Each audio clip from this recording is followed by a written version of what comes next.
कि दाइ हो यो के सिमेन्ट हो कति केजी छ यो 30-35 केजी छ कहाँ बेलुकासम्म माथि पुगिन्छ त्यस्तै 3-4 चोटी बिसाउँदा बिसाए गरी ए ल ठिक छ ल अनि अब 30-35 केजीको 100 का दरले 3500 दिनमा 35 केजी मात्रै तलबाट माथि पुर्यायो भने 3500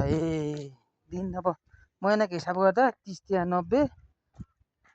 लगभग 1 लाख रुपियाँ अनि युरोप किन जाने